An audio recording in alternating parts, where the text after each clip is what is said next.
West of What is a round-table conversation inspired by Mother Earth's call for more landwork ceremonies to happen. This is a podcast where spirituality lands into politics, history, culture, and more because land is where we all meet. We want to know how we can come into greater connection with the land and each other, and how we can all move forward with integrity. We believe the answers and solutions will come from many voices, from the truths that happen inside of our togetherness. Hello and welcome to West of What. And today we have Hazam Nasori, who asked to be introduced, slightly joking, as a man from the East. Welcome, Hazam. Thank you so much for coming on to West of What. How are you? Very well, thank you. And what does it mean to be a man from the East? Oh, where do we start? Well, a man from the East living in the West, this means a lot. I often find myself having to go through like really unexpected dialogues of I don't know, almost introducing myself or like trying to put myself across as a normal person who can assimilate and integrate into a different society. And I've been in situations where it's so bizarre. It's really funny. So one time I kind of got introduced by a dear friend of mine, an English guy, to someone else. And I mean, the amount of brainwashing in that statement was just mind-blowing. So he introduced me as, this is my friend Hazam. He's Syrian, but he's a really nice guy. Wow. I know. Wow. And that was the height of the Syrian civil war situation. And wherever you flick through the news, you'd see Syria, bloodshed, extremist, fundamentalist groups, all the rest of it. And I think this is what seeps through to the consciousness of people, that this is us and this is them. And that kind of division, that vertical division that splits Earth from North Pole to South Pole on many different lines, and you see division everywhere. So it's really... I want to say as well, I do think there's deliberate media manipulation. Oh, 100%. To make the Arabs the bad guys. Oh, 100%. So, you know, like he's still like one of my dearest friends, and I know he didn't mean, he meant zero harm, but you know, the conditioning was there. Exactly. If you put a cotton thread on a sewing machine, you'll end up with a cotton t-shirt. So whatever the material fed, that's going to be your end product, and that's exactly a manifestation of that. This is what you're feeding to people all day long, all year long, and this is going to seep through to their consciousness. This is what they see, that, yeah, despite being an Arab, he's a really nice guy. And I'm like, I couldn't help but absolutely laugh because because you're a really nice guy. I know. I'm like, you're only scratching the surface of it. This is only a very thinly veiled niceness. If you delve beyond it, I'm just an Arab like the rest of them. And you know, it's just like really crazy. Or you know, like you're an Arab, but your English is amazing. I'm like, oh my God, you know, like, where do we go with this? Where does this stop? Well-meaning people, they don't mean no harm, but this is exactly what they're being fed. If you're being fed toxic food, it's going to show up in your body, and that's exactly what's going on here. On And do another you, level, it's like you are from Syria. They would expect me to kind of speak Persian, to speak Turkish, because they see this as a, and I really hate this language when I say they, but I'm basing on my experience with interactions with some people. It's almost like seen as a one bulk of countries in the East who all belong to each other in a certain way. So there isn't Persian and Turkish and Arab and all the different ethnicities and languages and traditions and cultures. It's only one bulk of cultures or people that part of the world. It's very and true, does actually. Yeah. I ask, does the Arabic world have the same opinion of the West in inverted commas? Like, is everything just European? Um, I wouldn't say so. I wouldn't think that. Like as an Arab, I would say, "Oh, you're English, so you must be able to speak Viking." You know what I mean? I don't think it will get to that level, but that is how bizarre it is. This is how it sounds to me. And do you think it's because Western people are not educated about? uh, I mean, I certainly know from history in English schooling was very orientated around the history of England and what happened to England.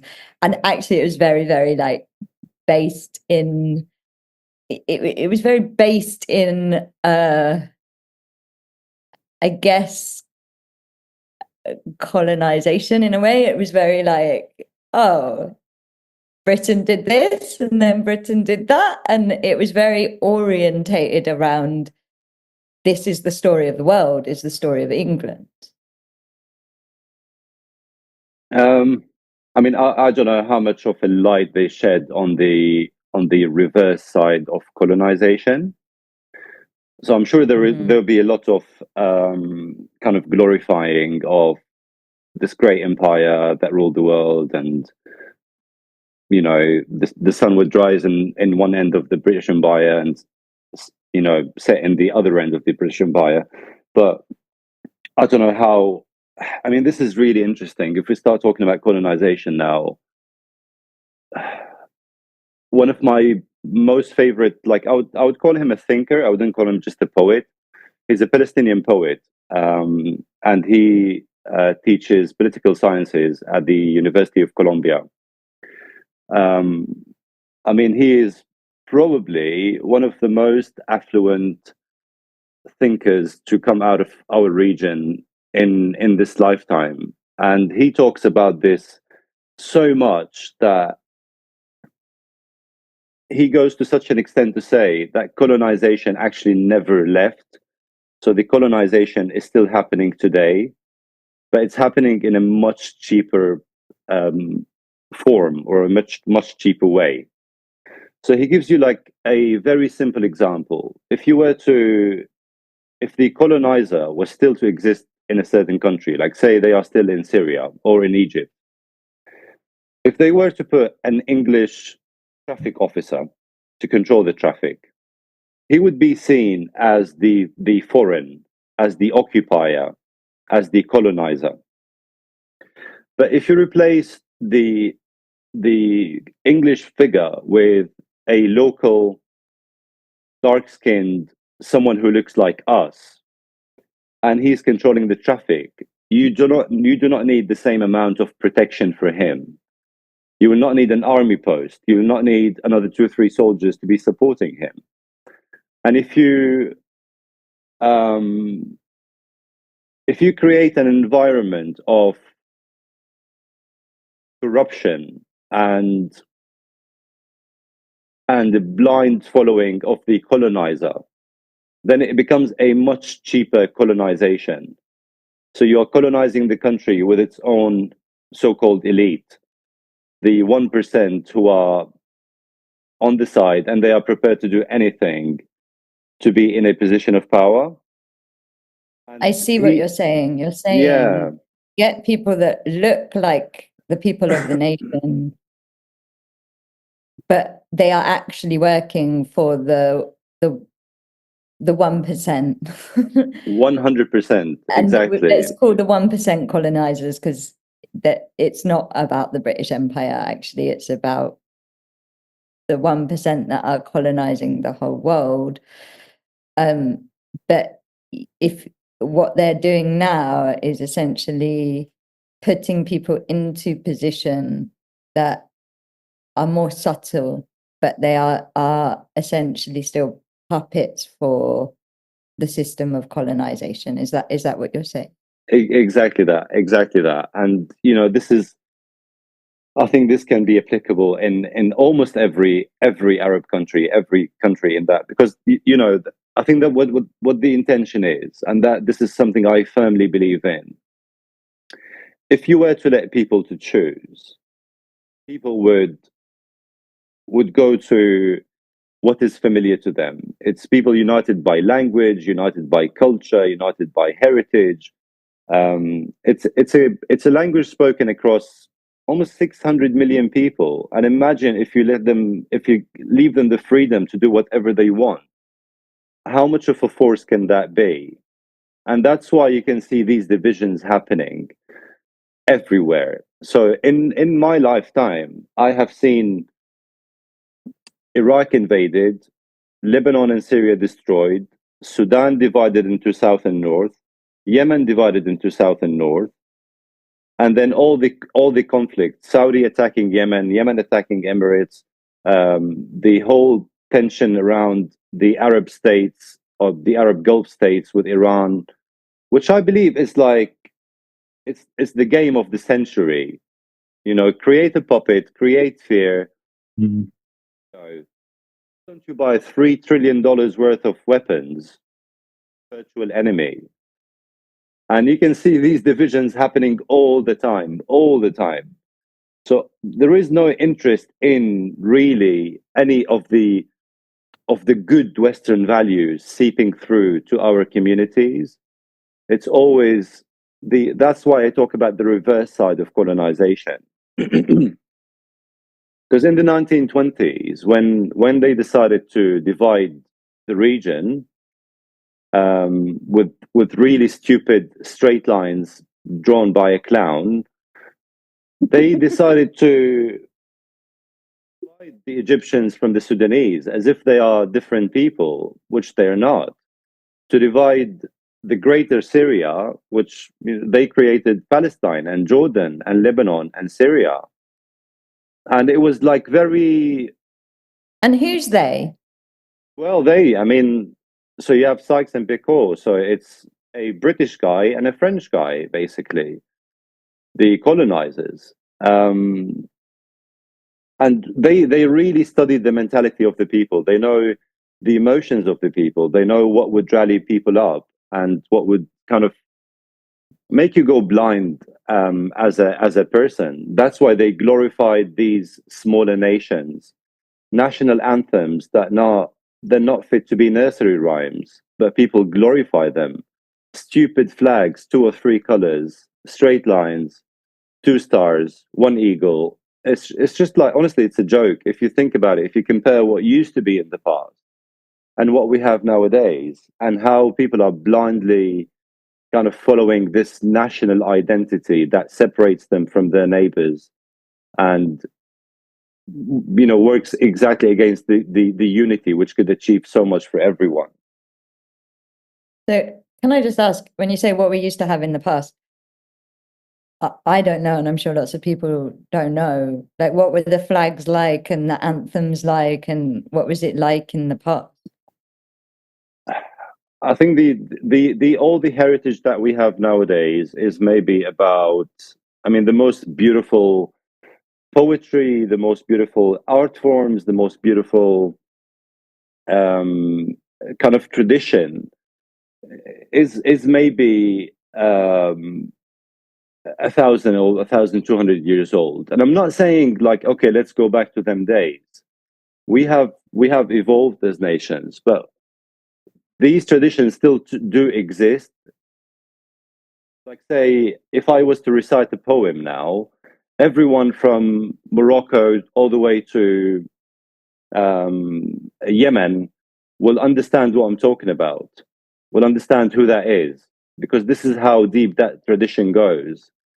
So instead of that tradition which unites people and that heritage which unites people, it's being replaced by a much lesser intellectually, lesser um, um, a kind of ideology, if you want, which is based around the nation and the national identity. And that's, again, it goes with the division. You cannot belong together as Arabs. You have to be Lebanese and Syrian and Palestinian and Yemeni and etc. etc. It's divide and conquer through nationalism. Exactly, exactly. When you're speaking to me, it's like there's this rich tapestry that maybe is the tapestry of actual trade culture, hey, of countries trading with each other and sharing stories and sharing skills, and you know, the kind of tapestry of of trade, I guess, being replaced by this divide and conquer. How I was seeing it is like this amazing, like, weaving beautiful tapestry being placed by like a machine cut t-shirt, you know, of just like, this is Syria, this is Lebanon, this is, you know. Absolutely. And again, it just goes with the same kind of division, with the same that is the idea. The more you divide, the better it is for everyone, or the better it is for us, basically, for the 1%. You divide people, make them weaker. They cannot unite around anything. Yeah, Palestine can be swept off the map. That's absolutely fine. You're Syrian. Why do you care? It's crazy. Yeah. Yeah, and there's such a rich history in those parts of the world as well, and people are just forgetting about it. And even, Jesus, who's such a prominent figure in religion and for the world, one would think, if he didn't know any better, that he was just a white person that spoke English. Like that's almost how the image is actually portrayed. So it's just crazy how far gone that culture is just being obliterated. And as you said, it's just so systemic, the brainwashing. I'm a DJ and I love to lay things over my music. And there was one set I did where I found this beautiful Islamic prayer. And towards the end of the set, I played it. And I had a look at the words before I played it. And the words were all about God, love, light, all these things. And the meaning behind it was beautiful and it sounded amazing. And I played it, and there was an Arabic person in the crowd, and she was having tears of happiness and joy because it reminded her of home. So I felt that what I was doing wasn't offending the culture, yet people from other cultures were so offended by me playing it. They thought it was very political and almost like a some sort of endorsement of terrorism. And it's ridiculous that even on a dance floor, when the intention is so beautiful, that people who have no idea about the culture, about anything, but just purely from what the media has, how the media has told them to think, made them feel that way. And even like after my set, I got like phone calls and people coming up to me, and like it caused a big deal, and it was crazy. But the people from that culture loved it and they thought it was beautiful. It's insane. I hear you, absolutely. I mean, there is a great amount of prejudice every time like something is used in any art form, even, I don't know, like Arabic letters, for example. And this is, again, we talk about division, and like those who left, like the Syrian refugees who went to Turkey, for example, even the Arabic language became kind of like an offense. We want to protect our Turkishness, and any shop fronts with Arabic letters were literally vandalized because they do not want this to be seen in a Turkish street. Is that because I know at one point, or certainly this was the media we were getting, I'm not sure if it's true to the everyday Turkish person, but we were getting the media that Turkey really wanted to be part of Europe, and that wanted to be seen as part of Europe and was going to join the EU. And, you know, and I actually remember it was one of the defining moments of Brexit for me, because I remember, you know, when they were doing this mass anti-Europe campaign, one of the major papers put this big lettering that said, "The Turkish are coming." So it's like, the Turkish are coming. And they had this picture of like Turkish people that looked a bit like zombies, like walking towards the camera, like, beware, like, we have to leave Europe because the Turkish are coming. And I just, it was one of those moments where I was like, oh my gosh, what, like, how has the world got into this place where we are literally treating another culture like it's a zombie invasion that's going to come and take everything from us, and at the same time that culture's rejecting Arabic because of what that invasion is. And it's almost like, how have we got to the point where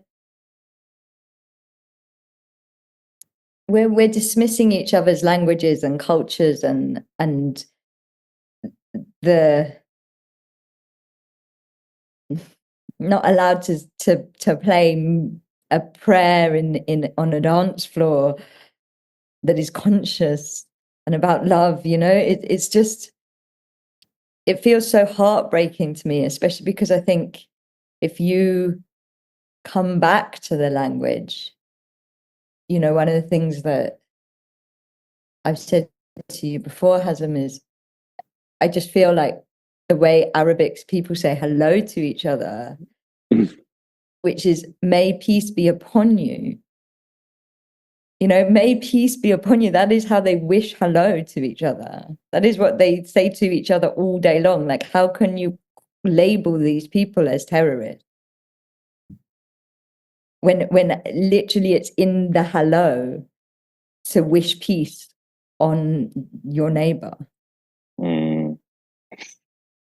Yeah, I've been to a few countries in the Middle East, and the people are very nice. Yeah, it's very peaceful, but you get a lot of entitled Australians where I'm from, and they just think like, why the hell would you go there? It's just, you know, it's just like a war-torn sandpit or something like that. But they don't understand, because the images that they see, it's just, you know, it's constantly being evaded, or there's, you know, terrorists, or, you know, Al Qaeda or whatever, and it's all these extremist groups which are funded by the US. Like, somehow America is funding them weapons, but then invading them because of the weapons. And it's just this hypocrisy, and it's this, you know, multi-trillion-dollar industry, which people just don't see, and it's sad. It's different in a way, being from an Arabic country that isn't considered to be at war or war-torn, and being from an Arabic country that is also a war zone, or has been a war zone very recently. I mean, I remember in school when we had kids come in that were from Somalia, they were like the refugee kids. They immediately got labeled as being from a war. And all that gets associated with that country is the war, and not the country that existed before the war. And I wondered if you had that experience. Yeah, I think again, this is what happens. I think you would be seen as someone from a failed state, whereas it really isn't a failed state. It really isn't that people failed each other. It's just the amount of money that was invested into that chaos was enough to destroy Europe maybe 3 times over. Like hundreds of billions of dollars were invested into the breakdown of Syria. We're talking about 14 years of war, and then I mean, on Syria, I could go on forever. So I don't want to be going on a rant now. Please do. We want to hear. That's what rest of what it's for. And that is the thing. I think there is a certain amount of shame around, like, say, I'll give you my average evening, 2013, the day I came into this country. You'd think that the other would be interested in you as a human being. Yeah. So I'm going to to the pub to have a pint or something. And then as soon as I say Syrian, I mean the barrage of questions could vary from, oh, how is the war going on? As if it's a fucking picnic. Oh how is the war going on? And I'm like, yeah, it's going really well, mate. Thank you. Or, like, what actually happened in Syria? Or some people, of course, like, would ask, how is your family? Do you still have family there? So, and I think that's the best question to ask, in my opinion. How do you feel about the situation in Syria? And then, it's like you're having to kind of dissect every bit of news on any media outlet, Arabic or Western, because they all have affiliations. So Sky News Arabia is the same Sky News that we have everywhere else. BBC Arabic is the same BBC you have everywhere else. CNN Arabic is the same CNN everywhere else. It's just a copy of the same media machine that is pushing an agenda through. Mm-hmm. And that's exactly what was going on in Syria. They rallied people up against each other. They invested big money in the chaos. Create new fundamentalist groups, because we need to rebrand. We cannot use the same old groups that we used in Afghanistan. So we have to rebrand them in a certain way, give them more context so they appeal to the people of that country. And this is exactly what happened. They created an endless number of terrorist groups. They got all the scum of earth and planted it in Syria with the sole purpose of destabilizing the region. Because there is a certain neighbor next to Syria that needs to be the strongest nation in that area, because it's an extended arm of the 1% to serve their purposes. And we know who that country is. And ironically, all these extremist groups never attack them. They attack and implode within, which wouldn't really typical, like that doesn't actually make sense when you think about the true religious values and the political views which have been going on for thousands of years. Yeah. Absolutely. And that explains why the fear, the panic of the banner, the Turkish are coming. You only need to lift the lid to know that what the Turkish means is the Muslims are coming. That's what the Turkish stand for. Otherwise, Turkey would have, they would have been absolutely fine to be part of Europe. And I actually have to say that, given how much money has been thrown at the creation of chaos and war in some of these countries, let's talk about 75 years in Palestine, the resilience is actually incredible. Like the fact that these countries have managed to not be completely collapsed or obliterated is what's truly amazing. And in some ways I wonder, that there's a great amount of, there's two things that I wonder about it. One of them is very relevant to Rest of What, but the first one is I feel like there's an incredible amount of discipline in Islam that, trains resilience much more than you see in something like Christianity, just because there's fasting, there's getting up to pray.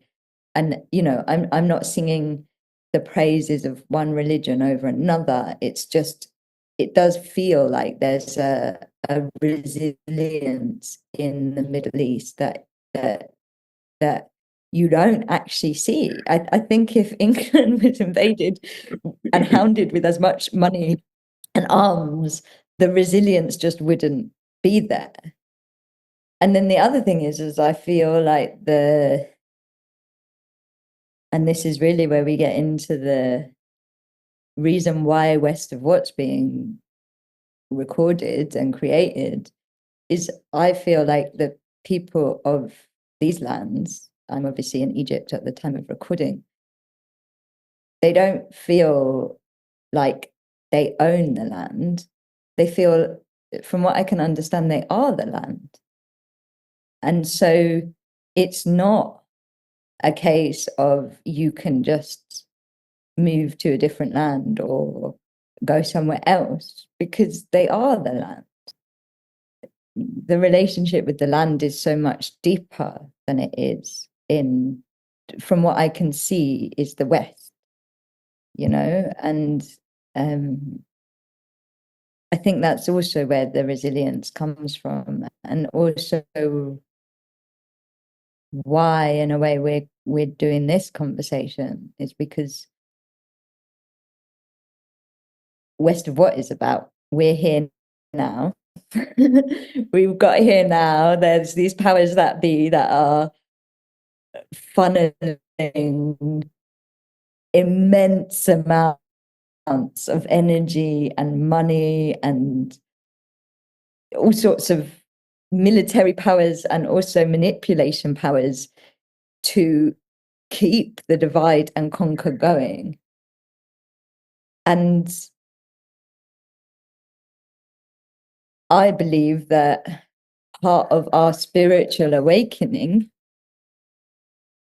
and collective revolution and response to all of this is about coming together,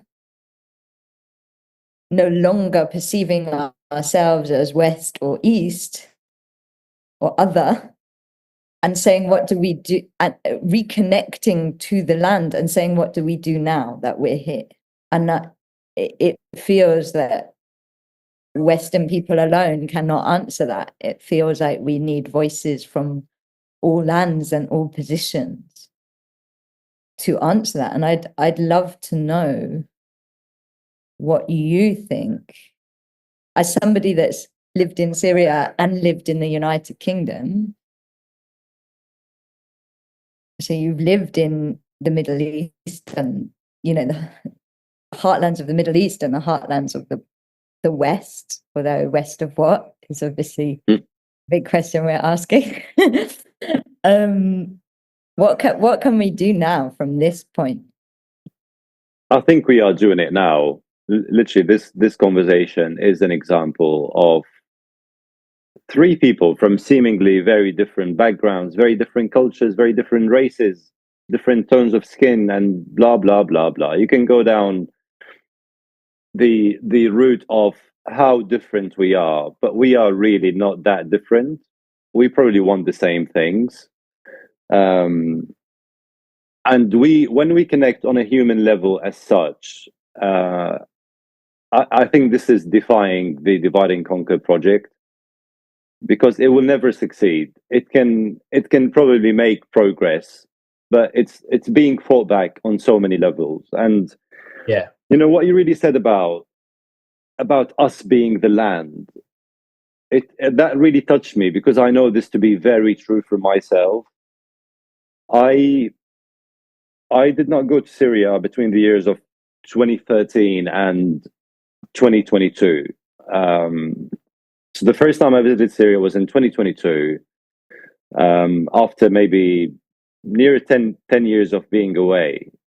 And despite everything that is happening there, so I went there, you probably get electricity supply maybe and half an hour in 6 hours. Everything is scarce. Everything is scarce. You cannot, you cannot even comprehend unless you live it yourself. And how you say about the resilience, how people adapt to this.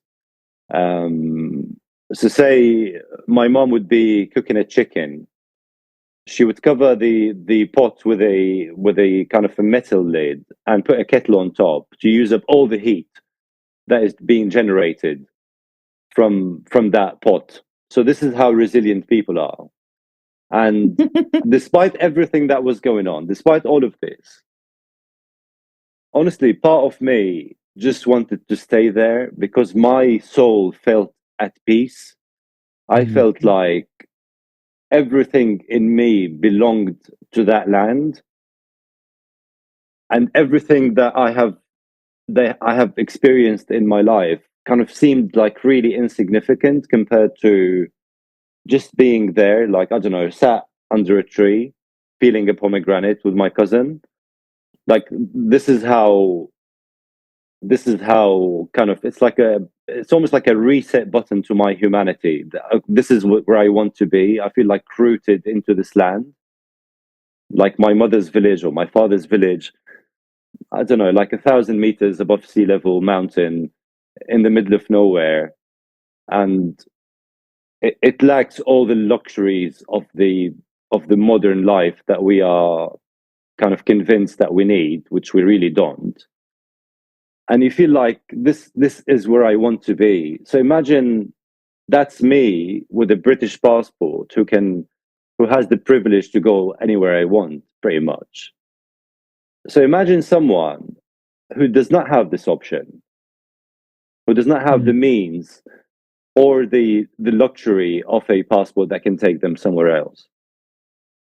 Combine that with an insane amount of resilience and an attachment to the culture, the heritage, the land, and the soil, and everything.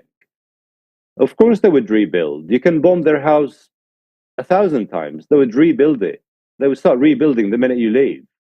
And this is exactly what's going on in Gaza. This is exactly what's going on in Syria. People are like, we have to rebuild. There's no other option. It's also what the land does. And I think that's, I love it that resilience is mothers still cooking. The resilience is we're going to keep cooking chicken, even without power.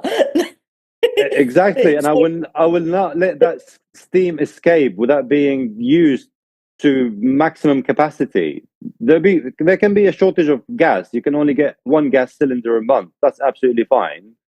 I will milk all the heat out of the gas cylinder. And it's also and you cut back if nuclear war can go off and the land will regrow itself. That is the way of the land. It's like cut it, take it, strip it, destroy it, it's coming back. And I feel like the people and I don't know if it's because the prayer is to the earth or if it's just the cult. I don't know enough about the culture as to why there is that sense of being the land that I get from the Middle East. But there's this sense that resilience is, if you're the land, it's going to be rebuilt, it's going to be recreated, it's going to come back. And there's huge power in that, I think, for the problems we're seeing on the global stage right now, is if more people remembered this, and in fact, if people that are caught in the wheels of capitalism can remember this, I think we'd see a very different world stage very, very soon. And I'd like to ask you, Hazam, given that you've lived in both, obviously you've just described the West. We take for granted unlimited water, unlimited electricity, unlimited resources to consume. But what haven't we got? What are we missing?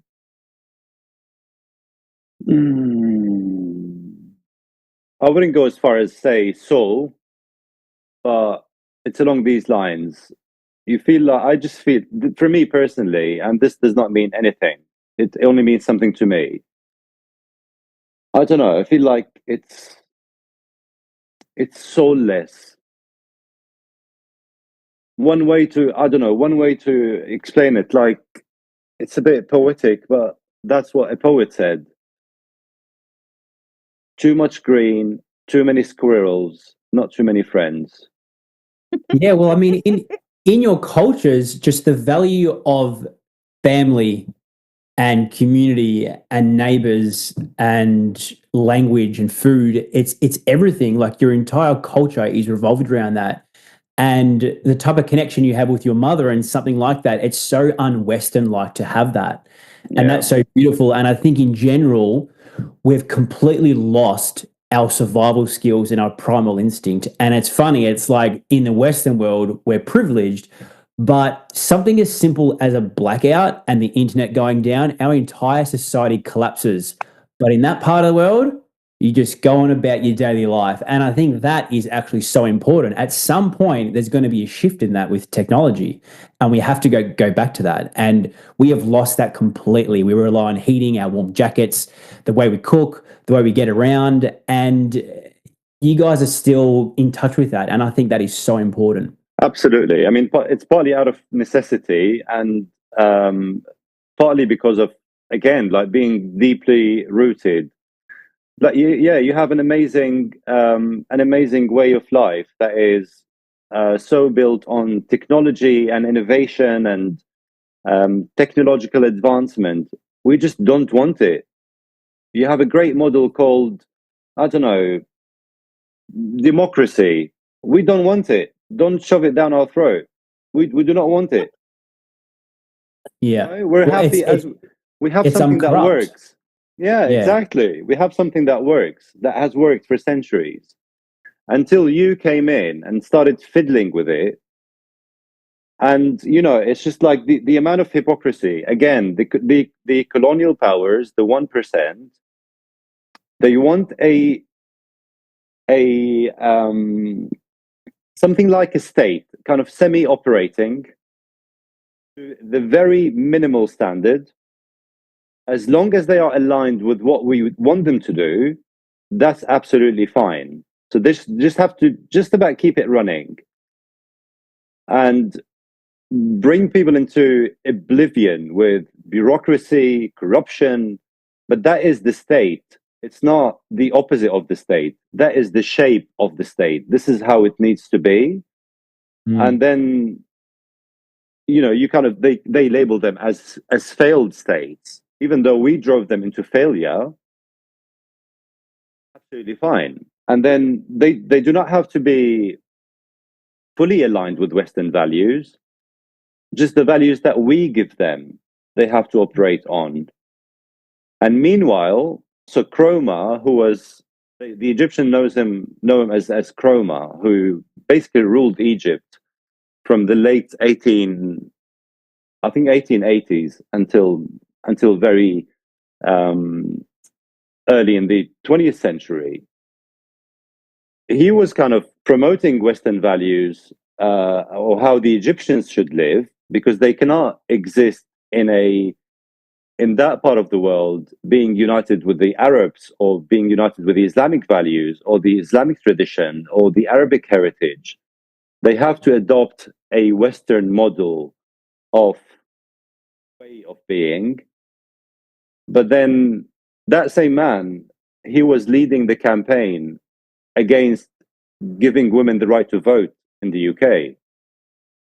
So that's absolutely fine. They can be backward than Arabs when we want. When we don't want, then that's a different story. And this is this is history. Nobody would tell you this about the history of colonization. That the same guy who was promoting Western values and Western way of life in Egypt and divided Sudan and Egypt, he was the same man who was opposing giving women the right to vote. When you look at that, it's just a joke, isn't it? It's like, it is like a really nasty joke. Why are we reading one side and not reading the other side? Because if we actually read both sides, and it's why these conversations are so important, because if we actually start reading both sides, I think we'd realize how many times that has happened politically. You know, it's all a mirror hall. It's all a distortion, and it's all a projection of what that's a reaction. You know, it's none of it is the truth. None of it is in integrity. One of the things that I'm getting from this conversation, and please correct me if you think I'm wrong, but I kind of wonder if the West is, you know, and I keep wanting to remind that this is called West of what, because to identify with the West is quite bizarre as well. But like the Western world or the Western identity, I kind of wonder if it's too full.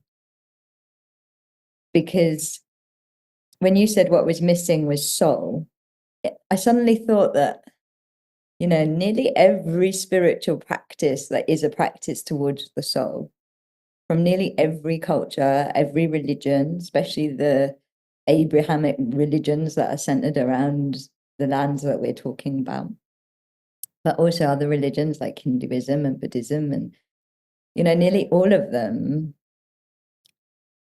teach in one way or another that how you access the soul is through fasting, or through giving up something, or through not constantly having, you know. And I wonder if, in a way, capitalism means that we are culturally losing the space to remember what truly matters, to the space to be able to receive the soul. Absolutely, yeah. I think as a society where we're in this monetary society, and it's just everyone's focus because we're just trying to keep up, and it's such a distraction, and we're almost in a constant state of anxiety. Like the definition of anxiety is thinking about the past or the future, things you cannot literally control. You're worrying about things that you can't actually control. So we need to be present. But it's so hard to do that in this rat race, in this Western world. So it's like, as a society, it's really hard. And even if you do have the best of intentions, it's really tricky because you're just getting hit from so many angles, and there's so many stresses. And it really is for people to go off on that path and to lose sight of what really matters. It's like the curse of the Western world. It looks like we have it all, but it's all this like temptation and illusion, and you know it really is a corrupt society. Yeah, I think like it's very individual, body centered in many ways, and it's just about, I don't know. I feel like it's a little bit too logical. It's a little bit too neat. It's like you're 30, but you have to sign up for a fucking funeral plan because you need to get it sorted out. And a You know, you mortgage. don't. You know what I mean? I'm like, what the fuck is Yeah. Got your that? burial plot already. Exactly. Honestly, and I have to be I have to be aware of that part. My part of the Yeah. world, you just bloody die, and family will look after Yeah. you. You don't need a funeral plan. So this is, You I have a think, it's family. Oh my gosh, you don't need a funeral plan because you have a family. Jeez. exactly. So just imagine how, I mean, that really, honestly, I really struggled with this. It's like I kept passing by like funeral directors. I mean, like, what the fuck do you do, funeral director? So They I make found it money. really, exactly. I found it really weird, man. I'm like, why don't we have funeral directors in the Middle East? Ugh. You know, what do you Yeah. do? Yeah. Sell expensive coffins because they go to a better heaven if they have a really expensive coffin. Here we go. exactly. Capitalism has reached your coffins, people. Hear how serious this is. That's the Like, final nail in the capitalism coffin. has got into coffins. That's how serious this is. Yeah, I think just chill a little bit more. I'd rather have people who would really make sure my body is embraced in the land I love than a funeral director who will make money off my death. So I think this Yeah. is one way to talk about it. Maybe talk about the end and then make your way back to daily life. But I think this is like this is something that really blew my mind, and I'm like how distant do you need to be from those around you that you need to sort out your funeral when you are in your 30s or 40s? You already need to think about this. Yeah, I Or you know. know, like I don't know, the bloody mortgage that um you need to think maybe 20, 30 years ahead. Like when I die, what's going to happen to those who I leave behind me? And there's nothing wrong with that, but I think there is a better way to do it. There is a better Mm. guarantee than a trusting your family to the bank later on, or to the whatever financial institution that will decide the destiny of your family. I think community could be a better guess. That you know, I can rest in peace, basically, and someone will look after these people. I trust that my son would look after his sisters. I trust that my daughter will look after her siblings. I trust that my community will look after my family, just like how I looked after their families. Um, so I think this is maybe the soul united by something like this. Um, I don't know. I don't know. I feel like it's I don't know what's missing, but quite a bit. I don't know. Quite a Quite a bit is bit. missing. Quite a And bit is missing. would you say, and this is maybe quite a controversial question, because I think lots of Western people, or people that are living under the wheels of capitalism in the countries that are referred to as West, they want to help Syria. You know, they want to help. They don't like the thought of children being in war zones. They don't like the fact that war is happening. I don't think anybody wants war to be happening anywhere in the world other than the people that are creating the war and profiting off it. But would you say it's more important that the West helps themselves and fills in what is missing, or should they be doing stuff to help? If so, what should they be doing to help? Or is it a mix of both? Um, I mean, I would like to make the distinction between the West as a help, because most of the time foreign aid is another. So foreign aid is normally linked to a political agenda. So we'll only give you this aid if you give us something in return, which stops it being aid. It becomes an exchange. So if you give us this certain political stance on this issue, you get this foreign aid. So that's something. I think it's that is basically what contributed to the chaos as well, because everything is linked to a financial reward. If you want to get a loan from the IMF, you have to be aligned with what the West says. So, as Egypt, if you want to get $3 trillion for development, you have to be clear on your political stance on certain matters in the region. If you don't do that, you're not getting the loan. So it stops being aid; it becomes a tool of political pressure. So I think the best way to do it, in my opinion, is leave people be. Just leave them be. They are capable, they are talented, they are educated, they know their region, they know their country, they know their neighbors, they know everything they need to be able to sustain themselves. That interference is causing too much damage. It's causing some um, advantages, some benefits, but the damage is greater, in my opinion, because it's almost like it's almost always linked with something. We will aid you as long as you do this. We will support you as long as you do this. We will create infrastructure in your country as long as you do that. So it's not being gifted per se. It's another tool of manipulation. It's another tool of, you know, it's an exchange. You do this for us, we do this for you. End of story. But again, I make a distinction between people and government and elite and 1% of the global power who just sees power. Basically, they just see power over other nations, power over other people.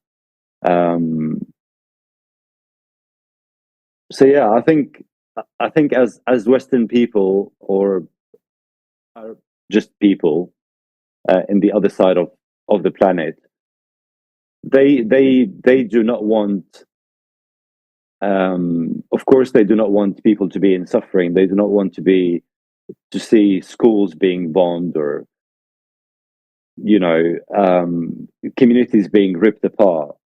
Of course they do not want that. But I think sometimes we fail to comprehend how devastating it is. And I always go back to this example. I'm like, if you want to understand what it is like to be Syrian nowadays, maybe just try to comprehend the Nazis winning the war and you being a refugee in Poland and your family is stuck in the UK, or you being a refugee in France and your family is in the Netherlands. And imagine Nazis flags all around London. Imagine Nazis flags in New York. And this is the alternate reality that is very, very hard to comprehend. But this is what, I mean, you know, it could have been a certain glitch in history would have led to this. So just imagine if the Nazis had won. Just imagine if British people were dispersed all over the continent. Where you could have gone to Eastern Europe this time, not Western Europe. And this is again west of what? You could have been in Romania, Bulgaria, Ukraine, even Russia. Just imagine the irony. And is there anything people can do to help? I really don't know if it's a clear cut answer, but I think people who go and live there and they spread awareness, they spread the truth about what these countries are like, what these people are like, and they work and contribute to these communities. I think that's the best way to do it. Just like the least you can do is talk about something, and I think we're doing that. And I know a lot of Western people. I mean, I think it was more normal, quote unquote, back in the day. Like I remember the Language Institute and in Damascus when I was studying English literature, and I would meet up with a lot of foreign students, like Germans and British and Danish, and they are in Damascus just to learn language. That was normal one day. And, you know, you go about with them, you show them old Damascus, you show them all the churches and the mosques and all the heritage and the culture. And, you know, this is, in a way, it was like really normal. It's just like one person traveling from one country to the other, witnessing the culture, witnessing the heritage, and contributing back in being there, in spending, in supporting local projects, and you know, maybe opening their own project there. But I think all the time it comes from a government. It's always polluted, it's always corrupt, it's always with an agenda, it's always an exchange, and there's always a conflict of interest. It's never in the interest of the people, it's always in the interest of those governments and their representatives in our countries, because they are a copy. They are just like a tanned the tanned 1% of the 1% that is abroad. They just look like us, so they're less intimidating in a way. Well, I don't know, maybe a few episodes of West of What, and we'll get to the answer, what to do. I think as well, like there's definitely a huge shift I'm noticing in terms of media and people just no longer buying into it anymore. And I think, you know, the 1% have been using the same playbook over and over and over, and it's wearing thin. And there are more people now that get their information from social media and platforms like X, which has unbiased news, instead of things like CNN and news. And when everyone is watching free to air television for all their information, which is how it was for quite some time, there's a clear agenda there and everyone just believes it. But I notice a huge shift since COVID. I think people are starting to question things a bit more, and this issue with Palestine as well. I think a lot of people are starting to be like, okay, that's actually not okay. You know, it's still a form of genocide and thousands of children are dying. So there's definitely more people that are starting to wake up to it, and there's definitely a shift happening. So there is an awakening happening, and I feel like it is heading in the right direction. Mm. Absolutely, I agree. I think most of the time my pessimism takes over, and I fail to see the bright side of things. But no, I can definitely see that. I mean, like marches in London, north of 1 million people, asking for justice for the Palestinian people. This is unprecedented. Absolutely. So there is a shift happening, 100%. Yeah. Because all of the wars, and I wish this was my quote, but it's not. It's from an amazing comedian that I saw that I can't remember the name of, but all wars are between all of us and the 1%. Yeah. You know, they're not Palestine or Israel, really. They're between all of us and the 1%.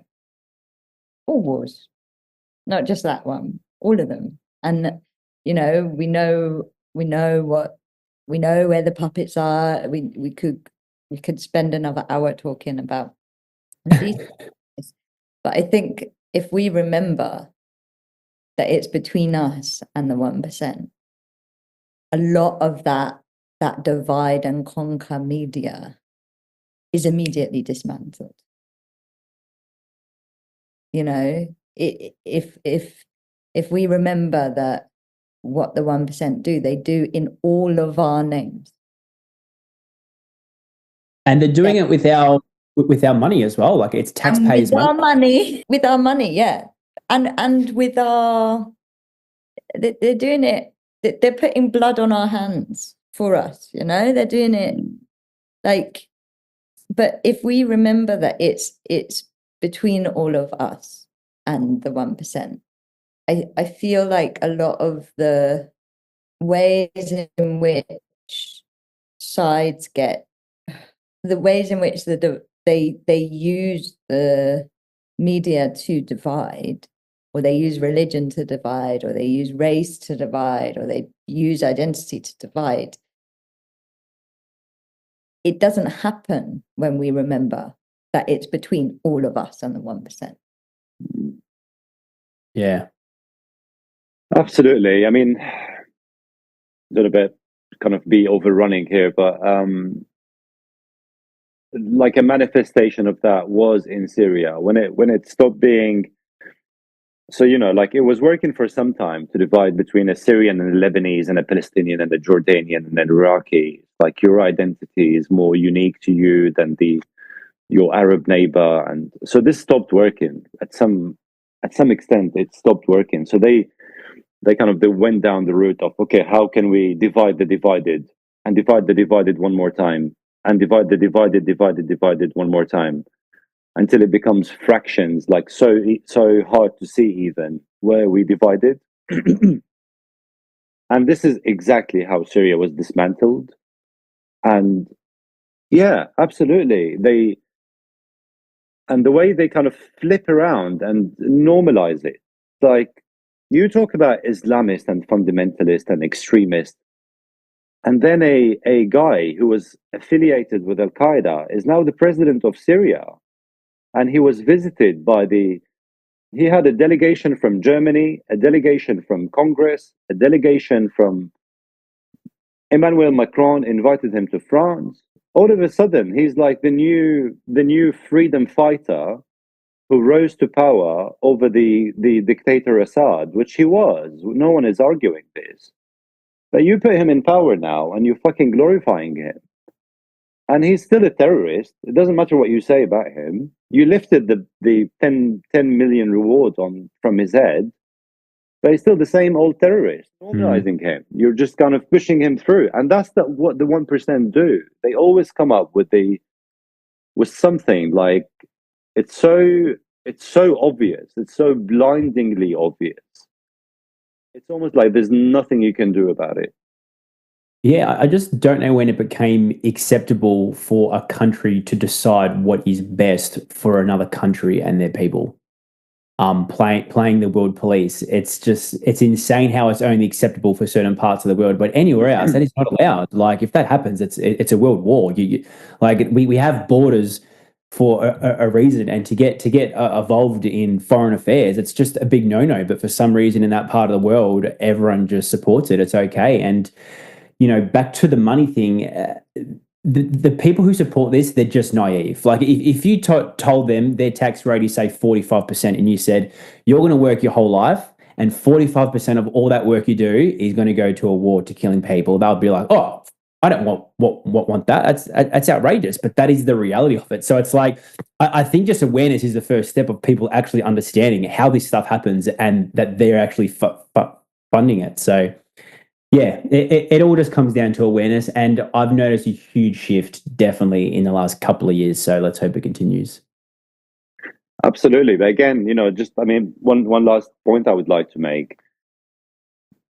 The people of the West are being busied as well. They are being kept very, very, very busy. You cannot absolutely think about this. If you have time and awareness to think about these things, you would not accept it, of course, as a decent human being. You would rise up against it. That's why you're being kept very, very busy. No distractions. Not one mother could, what's sad about the West is a lot of the mothers don't even have time to be the resilience cooking. No. Like that's what's sad about it. The West is in crazy levels of survival mode. And when you're in survival mode, you're inherently selfish. That's the nature of survival mode, because you're surviving, and therefore all of your energy and attention and focus is being used on surviving. And you can't, like you say, you don't have the capacity to actually think that, why are we letting things happen in our name to innocent children, regardless of the color of their skin or their religion? Like regardless of the politics and the borders and it is not okay that children's schools are being blown to pieces. There's no justification for that, because we remember that this is between all of us and the 1%. Absolutely. What a conversation. I'm back onto Western War. I feel like we have so much more to talk about. And I just want to say, in Egypt, it's 144, which is like one of the spiritual awakening numbers. I feel like the universe is happy with us for having this conversation. I want to say to anybody that has been challenged or triggered by this conversation, genuinely, we are not telling you how to live your lives. We are not telling you what religion or politics or anything to follow.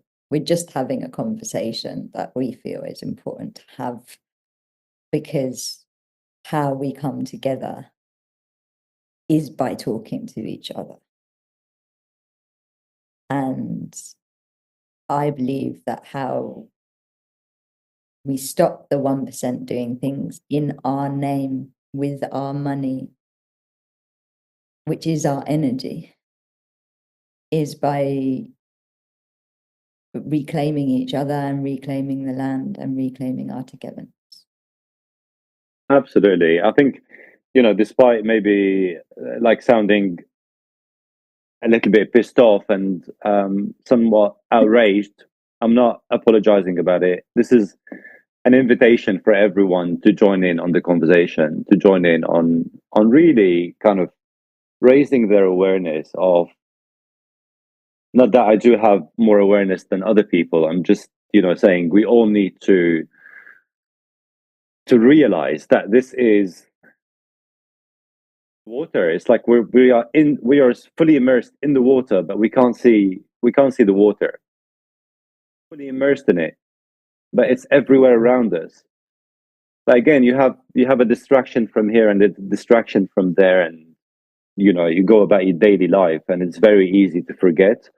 And that is, I think, that is the fight. That is what the 1% do. They will always overwhelm you. They will always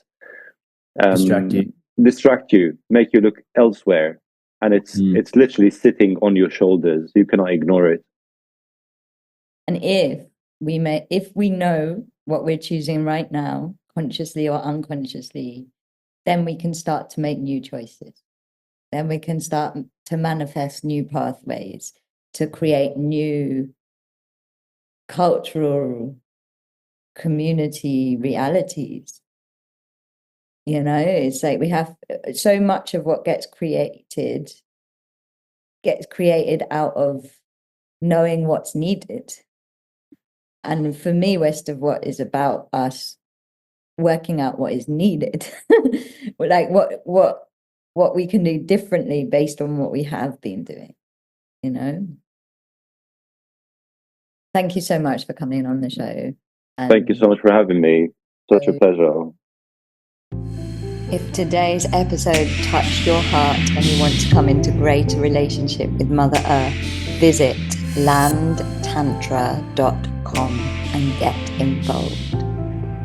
Your truth is part of this conversation, and we would love you to reach out on socials and let us know how it landed.